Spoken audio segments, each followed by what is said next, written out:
Good morning మిత్రులారా, మరొక కొత్త అంశంతో మీ ముందుకు. ఏంటి అనంటే, మనకు రేపు ఫిబ్రవరిలో సమ్మక్క సారక్క జాతర ప్రారంభం కాబోతా ఉంది. ఆ జాతరకు సంబంధించిన విశేషాలేంటి, అది ఎందుకు జరుపుకోవాలనే విశేషాన్ని మనం చూస్తే సమ్మక్క తల్లిదండ్రులు వచ్చేసి మేడరాజు, వద్దె లింగమ్మ. మేడరాజు ఒకరోజు అడవికి వెళ్తాడు. అడవికి వెళ్ళినప్పుడు ఆ పులుల మధ్యన ఆడుకుంటున్నటువంటి ఒక బాలికను చూసి ఆశ్చర్యపోయి ఆ బాలికను తీసుకొని వచ్చి పెంచుకుంటాడు. ఆ బాలికనే సమ్మక్క. ఈ మేడరాజు పొలవాసకు పాలకుడు. ఆ పొలవాస అనే నేడు జగిత్యాల జిల్లాగా పిలువబడతా ఉంది. సమ్మక్క పెరిగి పెద్దదైన తర్వాత తన మేనల్లుడైనటువంటి పగిడిగిద్ద రాజుకిచ్చి వివాహం చేస్తాడు. ఈ పగిడిగిద్ద రాజు మేడారాన్ని పరిపాలిస్తూ కాకతీయులకు సామంతుడిగా ఉంటాడు. అప్పుడు కాకతీయుల రాజు ఎవరు అనంటే రెండో ప్రతాపరుద్రుడు. మొత్తంగా పగిడిగిద్ద రాజేమో మేడారాన్ని పరిపాలిస్తున్నాడు, కాకతీయులకు సామంతుడిగా ఉంటూ మేడరాజు పొలవాసాన్ని పరిపాలిస్తూ ఉన్నాడు.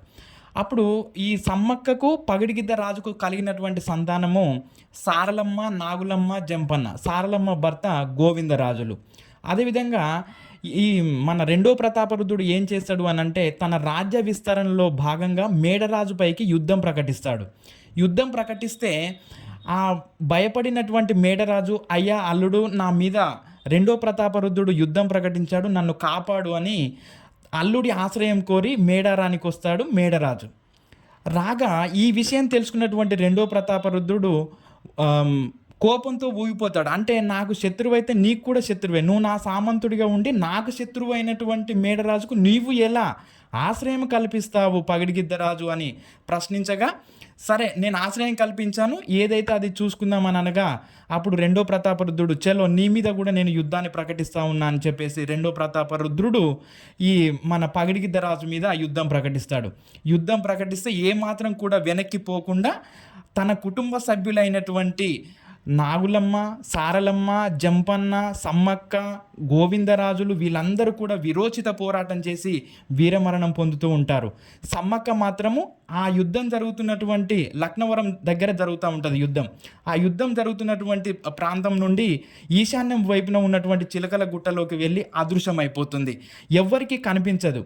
సో అంటే గుర్రం మీద వచ్చినటువంటి సమ్మక్క ఎక్కడికి వెళ్ళింది అని గిరిజనులు వెతుకుతుండగా ఒక నెమలినార చెట్టు కింద పుట్ట ఉంటుంది. ఆ పుట్ట మీద కుంకుమ భరిణె, ఆ కుంకుమ భరిణెలో పసుపు కుంకుమ చెట్ల మూలికల రూపంలో గిరిజనులకు ప్రత్యక్షమవుతుంది సమ్మక్క.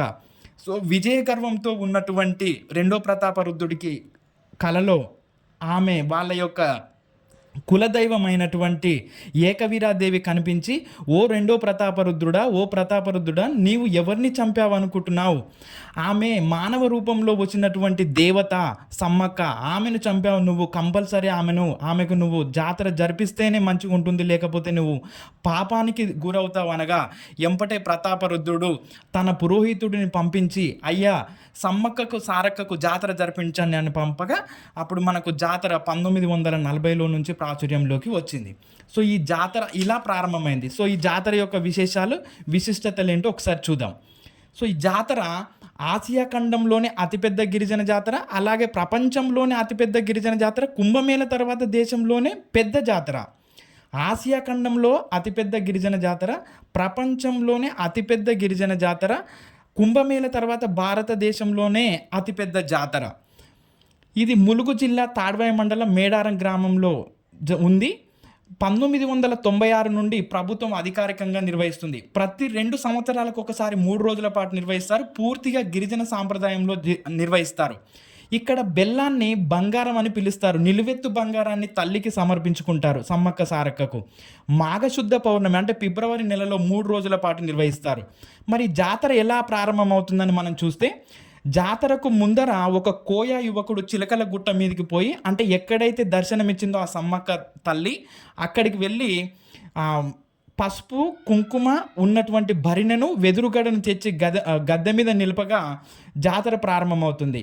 ఇక్కడ సమ్మక్క గాయపడినటువంటి చోటును తల్లి గద్దె అని, సారలమ్మ మరణించినటువంటి చోటును పిల్ల గద్దె అని పిలుస్తారు.